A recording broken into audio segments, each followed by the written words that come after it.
Hey there, folks. We are back with another episode of Calf Kick Sports. And in today's episode, we have Dwayne Hinds return to the show. Today, we'll be discussing his fight life community, in which he will be discussing how fellow fighters can have a lucrative MMA career without ever having to worry about money. Firstly, though, before we get into that, Dwayne, kind of big news. Tell me about coming back from retirement. Tell me the latest about it or everything. Yeah, man. Well, first, let me just correct you. The first time we spoke, you said multiple black belts, and just to clarify, I don't have any technical black belts, right? I just because wrestling has no belts, and boxing, Muay Thai, there's no belt system, and judo, I got to blue belt, and jiu-jitsu purple belt. I never pursued the belts; they were just given to me, right? So my goal is always about getting better. So just to clarify that from our first meeting, Of course, uh, yeah. someone called me out and be like, "Hey, what do you have a black belt?" And I'm just like, I don't care about the belts. I Oh, don't have a black. really? Someone actually Yeah, called you out? yeah. Someone asked me about it, right? So Damn. Sorry to get you in trouble, Dwayne. yeah, it's all doesn't matter. It's all good. I beat a lot of black belts, so that's all good. Oh yeah. So about the retirement, this guy Iron Man, he's this one's personal for me, right? He called me out.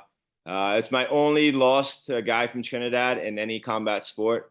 I took he's it was in a pro boxing match. It's my only pro boxing loss. He's 250. Well, when he fought, he was 260. I weighed in at 185. I took the fight on 3 days' notice. I just had nothing better to do that weekend. Damn. Uh, and I still think I won that fight. Like, if you watch all the highlights, he rocked me in the fourth round with a nice left hook. Uh, but other than that, like, I don't think he landed a clean shot. And I hit this guy with everything I had. All right. He did a good job pawing me off, keeping me off with his jab, so I couldn't get it on the inside. All right. But I landed by far the cleanest, bigger, better shots. Obviously, he didn't do the damage because he's a freaking monster, but I hit him with everything I had. And I think it's the only, and he's a legend in the country, right? He's a Pan American Muay Thai champion. He fought all Yeah. over the world. He's representing the country all over the world, and everyone's it's always up for debate, like who is the best combat athlete ever from the country. And the only hiccup I have on my resume was tech my loss to him. Um, so I think it was boxing, right? If you're talking Yeah. about That's not complete. really technically a major loss. I mean, boxing isn't it's not your forte. Obviously, you can box, but you're not a professional. You weren't just a professional boxer, were you back then? Exactly. Your forte is MMA. Exactly, right. So Yeah. now I know I was more the I and I know I think and I know I'm the more complete fighter. Yeah, right, and I gave him a great run for his money. I still think I want to fight in his arena, his event. He wants to call me out in my world. I mean, like I think it's finally I can close the chapter on that, and there'll be no like question and ask. Like I am the greatest combat athlete ever from Trinidad. Once I clean this up and get it out the way. Yeah. So yeah, so this is what it's all about. And well, what a feather in your cap as well if you beat him. Is it a little surprising because obviously you had some success in your boxing bout with him, which is his forte. Are you a little bit like, man, you're asking for trouble, yeah, if you're trying to make it in my world? Do you feel a Well, little bit offended that he's done that? I think he's just been on a good run, right? He's been active. Yeah, He won like his last few fights, and he did make the transition into MMA. So he has been fighting in MMA and has been seeing some success. All right, but no matter when, like, he can restart his whole life, right, and never be able to catch up to me on the ground. I think if I can get the fight to the ground, I mean, it's gonna be night and day. Obviously, getting a monster like that down to the ground, I might cause some problems, but I think my best takedowns suit bigger style, and I mean, like, I'll be ready for him. I'll be ready. when's the bout?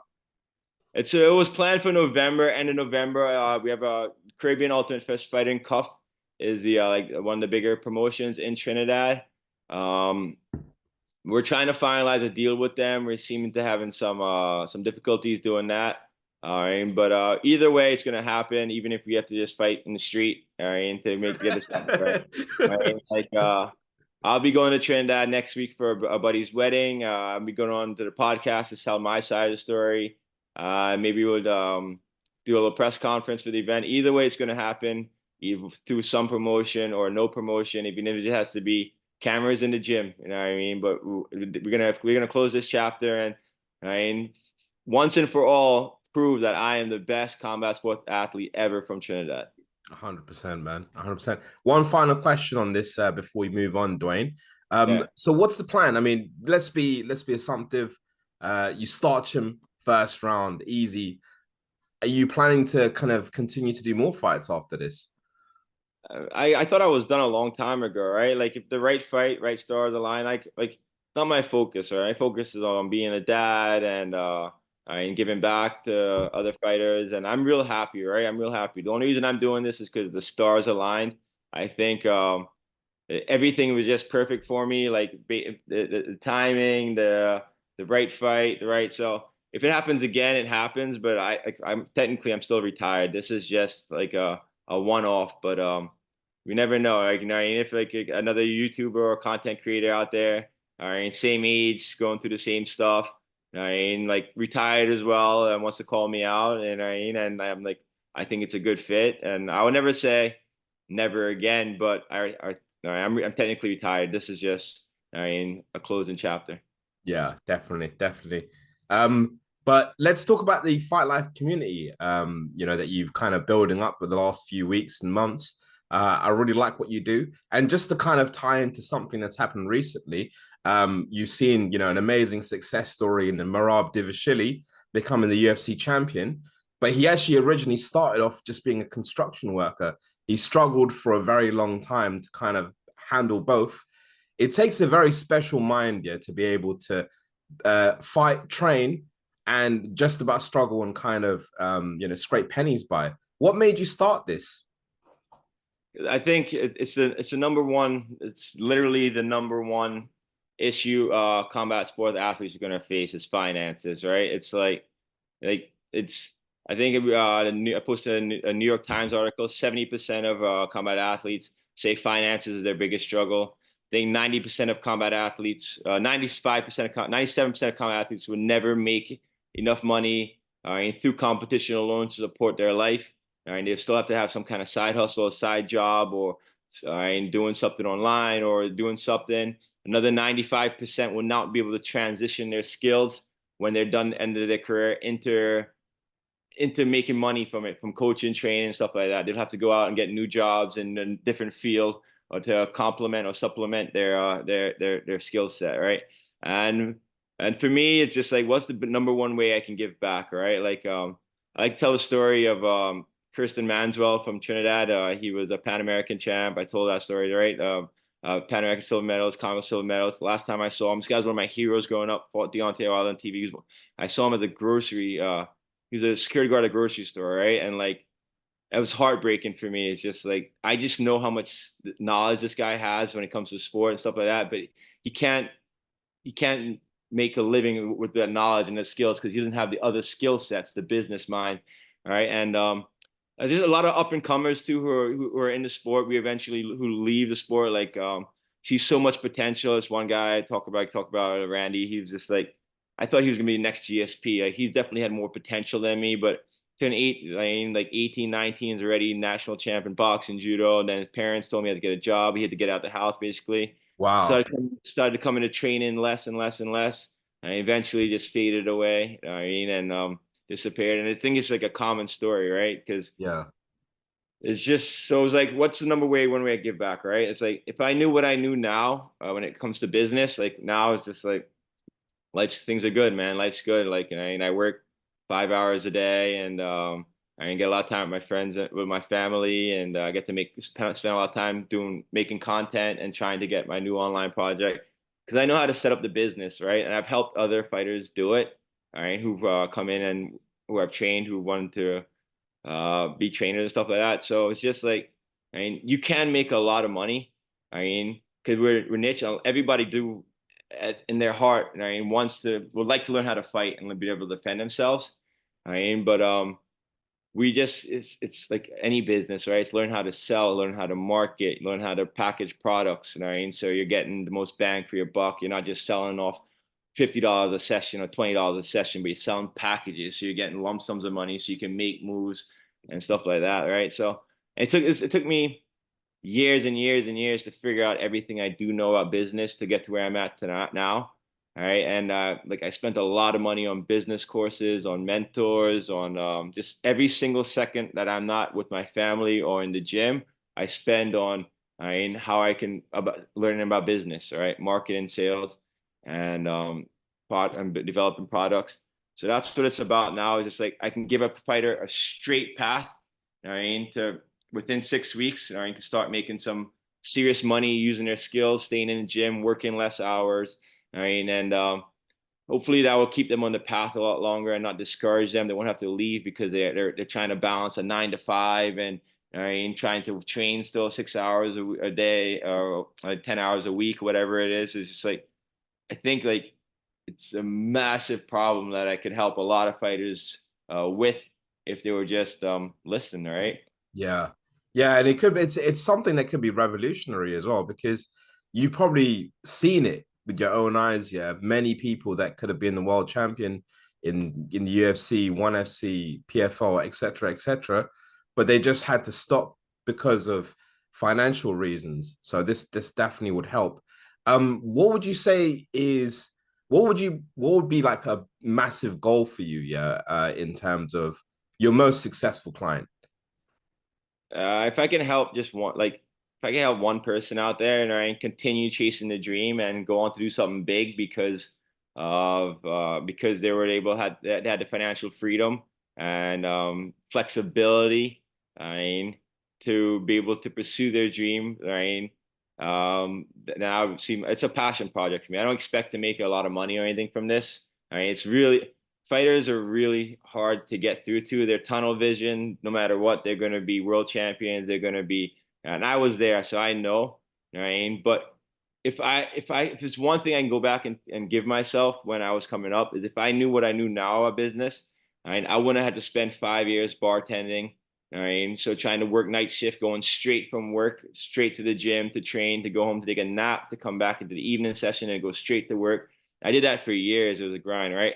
I could have got hundreds of hours, thousands of hours back at training, hundreds of thousands of good quality training, energy levels. So I wasn't going there exhausted. So I think I'd have been like, who knows what I could accomplish if I could have got all those hours back, all that energy back to focus on the training. I still did pretty well for myself, right? But I think that would have made a huge, huge, huge difference if I knew what I knew now about business. If I could have structured my life my own small business around what I have now, I wouldn't have to stress too, right? Having to ask my boss for time off, and I mean, he decide if I have to quit this job because I won't get the time off, but I really want to take this fight to do this camp. Right? And literally, it could be a game changer, right? I know it works, right? I know 100% it works. I've done it for myself. I've done it multiple times. I've done it in Trinidad. I've done it now here in Canada. I came to Canada where I knew no one. Within 2 years, have my own gym. Within 6 months, I had my own clientele built up, my own business. I was still providing for my family from zero, right? In Trinidad, people say I got away with it because I can do it because I had a little popularity. People knew who I was, and I had a name for myself. I came to Canada and Dwayne Hinds, no one knew who the hell Dwayne Hinds was, but I knew what I had to do to get this off the ground and start scaling it and get it running, like because I had the experience, right? And now since then, it's only gotten 100 times better, right? Yeah. So that's all Yeah, about. incredible success story. More so than some current champions are making for sure, man. I'm sure. But I had one kind of question to kind of end this off as well, Dwayne, and it made me think about something Dana White said. He goes, "The UFC, it's not a career, it's an opportunity." Now, do you feel like MMA, more fighters should look at MMA as more of an opportunity, like a business opportunity, rather than a career? Just to kind of avoid the financial traps that they get themselves into. Well, it can be a career. I was like, that's what I'm trying to prove, right? It doesn't have Yeah. to be the poor man's sport, right? It's like you could, like I said, people will love, like, look at all the big shots, like Elon Musk, he's into fighting now, right? Zuckerberg, he's into fighting now, right? Like at the heart of everybody, it's like it's such a natural thing, all right? And it's like you think getting stronger and going to the gym and get you fit and healthy and builds confidence, right? Nothing compared to learning how to fight, right? Like when you get strong and stuff, you think you're tough, right? But when you learn how to fight, you know you're tough, right? And so the way you carry yourself, your demeanor, your confidence you have, it's like the best thing you can possibly do for your life, right? In terms of just building confidence, toughness, being strong, and just gritty and just like and knowing like you can stand your ground no matter what the obstacle is, right?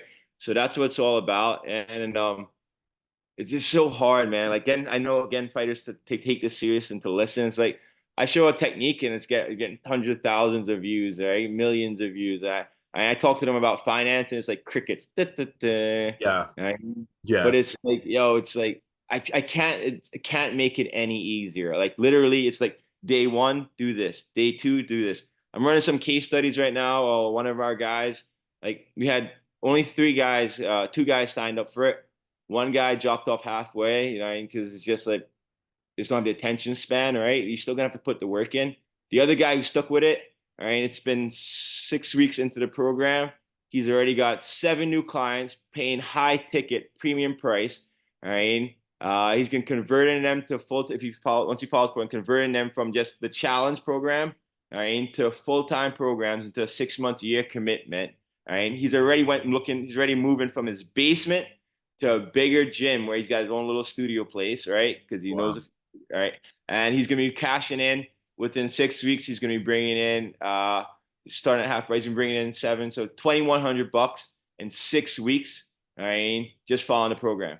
And that for a fighter, $2,100, all right, is a lot of money, right? We live off a minimum. All we need is to eat, sleep, train. We just need to buy. We need money for our gear, all right, our food. All right, that's a little bit of rehab if we need to buy some like new wrap, training like wraps or get a massage or something like that. Right, but we live on minimum, right? Like we just eat, sleep, train, right? Like we don't party and drink and all that good stuff, right? So I mean, for him, that's more than enough. He's already confident enough that he's already got these clients commit to 6 months following the process. And he's already, because he followed the program, he already has his next 10 clients lined up for the next challenge, which he's going to be bringing another 3 grand. But his prices only continue to raise as he followed the program and he gets more social proof, more evidence that he has running a good thing, a good program. And now he's in charge too, right? So if he had a fight coming up, he'd be like, he can drop his program, be like, hey guys, listen up, I'm putting it on pause. Or he can bring in another trainer to take over for him while he focuses on the fight camp. He doesn't have to ask my boss, hey, can I get time off to take this fight? And go to sponsors begging, hey, I need to fight. Can I get $1,000? That's another thing we talk about in the program too, is teach you how to build a brand. So when you approach sponsors, it's not like, hey, wear my logo on your shirt. Thousands of people will see it because no one really cares, right? Like about that. No one's who's on like the fighters' shirts last night. No one watches that stuff. But you go to them with a business approach. Hey, I'm doing content. I have 5,000 followers. I get 15,000 views a week. I know how much it's going to cost you to get that target market. Right. And so you're going then with a business argument. Sponsor be like, hey, you came in prepared. It makes financially, it makes sense to me as a business owner to work with you to do what you're proposing. I mean, because the numbers make sense. So here you go, young man. Here's your $1,000. I mean, good luck in the fight. And it's not like begging. Right now, they just someone gives you a logo on a shirt. It's just charity, right? Because they're yeah, not getting any real business. It's not for them. It's not a business. They're not getting any financial reward out of it, right? They're just giving charity, being nice to you, right? yeah, definitely. But I love everything that you're doing, Dwayne. You're showing value. The most important thing is you're showing value in fighters. What value lies within them, and showing them marketing skills and salesmanship skills. I think that's super important because last 10 years, you can really see that it's becoming a major thing. You have to be marketable. You have to be a face almost to get your name out there. But thanks for coming on the show, Dwayne. You're awesome. But look, the final word goes out to you. Shout out whoever you need to shout out. Kind of tell us where we can kind of get the links for your community as well and all that good stuff, Dwayne. All right. Last word is just like, all right, as a fighter, I mean, the technique and all that stuff is real important. It's the most important, right? But if you take, I mean, 2 3 months to get your financial set up your financial ride properly, right? It's going to free up everything else, right? It's going to allow you more time at training, more better quality time at training. It's going to help you build your brand. Look at YouTubers now. YouTubers get bigger and better fights than some skill fighters just because they have an audience, all right? So, I mean, if you take it seriously, right? If you take the right approach, right? Which I'm giving away for free too, right? Like if it doesn't work for you, it doesn't work, right? But try it out. Like if you do follow it, I promise you it will work. I mean, it's just like if you do set it up properly, I mean, the ride doesn't have to be like this. I mean, it can just be like much smoother. All right. Other than that, I like to big up Cahill Auto, Wally Digman. He's been helping me out a lot with everything when it comes to I'm new to online, right? So he's helped me figure this stuff out. I mean, like so he's definitely for sure got to big him up. I got to big up Heal Faster Canada, one of my main sponsors. Look out for them on some upcoming reels. Muscle Farm, of course. But they worked with me a lot in the past, and hope to do some future work with them. And just like every fighter out there, man, just like I mean dream big. I mean, chase your goals. I mean, train hard, play harder. I mean, but if I promise you, if you want to have a much smoother ride, I mean, take 2 3 months. I mean, that's all it takes. I mean, get your financial shit in order. So you're not gonna be, I mean, scrunting and begging your way through and working 9 to 5s while trying to balance training and all that good stuff. And thanks for having me on, brother. Definitely. Thank you so much, Dwayne. You're the best, man. All right, cool.